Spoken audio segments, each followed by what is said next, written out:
Hello guys, ഇന്ന് നമ്മൾ ഉണ്ടാക്കാൻ പോകുന്നത് വളരെ ടേസ്റ്റി ആയിട്ട് സിമ്പിളായിട്ട് ഉണ്ടാക്കാൻ പറ്റുന്ന ഒരു ചിക്കൻ കറിയാണ്. അപ്പോൾ നമുക്ക് റെസിപ്പിയിലേക്ക് പോകാം.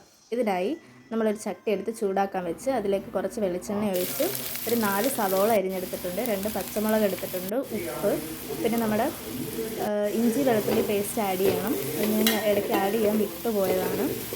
അപ്പോൾ അതിനുശേഷം നന്നായിട്ട് ഇളക്കി ഒരു ഗോൾഡൻ ബ്രൗൺ കളർ ആവുന്നത് വരെ നന്നായിട്ട് ഇളക്കിയതിന് ശേഷം നമ്മുടെ മസാലകൾ ഇട്ട് കൊടുക്കാവുന്നതാണ്. അതിനായിട്ട് ഞാൻ 1/4 ടേബിൾ സ്പൂൺ മഞ്ഞൾപ്പൊടി, മല്ലിപ്പൊടി, മുളക് പൊടി, ഗരം മസാല എല്ലാം നന്നായിട്ട് ഇളക്കി യോജിപ്പിച്ചതിന് ശേഷം ഒരു തക്കാളി അരിഞ്ഞതും ചിക്കനും കൂടി ഇട്ട് നന്നായിട്ട് മിക്സ് ചെയ്തെടുത്തിട്ടുണ്ട്. അതിനുശേഷം 1.5 കപ്പ് വെള്ളമാണ് ഞാനിവിടെ ഒഴിച്ചിരിക്കുന്നത്.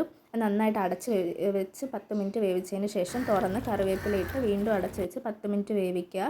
അതിനുശേഷം നന്നായിട്ട് പിഴിഞ്ഞെടുത്ത കട്ടി തേങ്ങാപ്പാൽ ഇതിലേക്ക് ചേർക്കുക. അത് നന്നായിട്ട് ചിക്കൻ കറിയുടെ ടേസ്റ്റ് കൂട്ടും. അതിനുശേഷം വീണ്ടും അടച്ച് വെച്ച് ഒരു 10 മിനിറ്റ് വേവിക്കുക.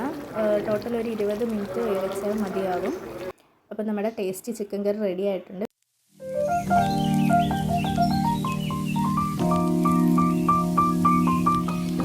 വീഡിയോ ഇഷ്ടപ്പെട്ടാൽ ലൈക്ക്, ഷെയർ ആൻഡ് സബ്സ്ക്രൈബ്.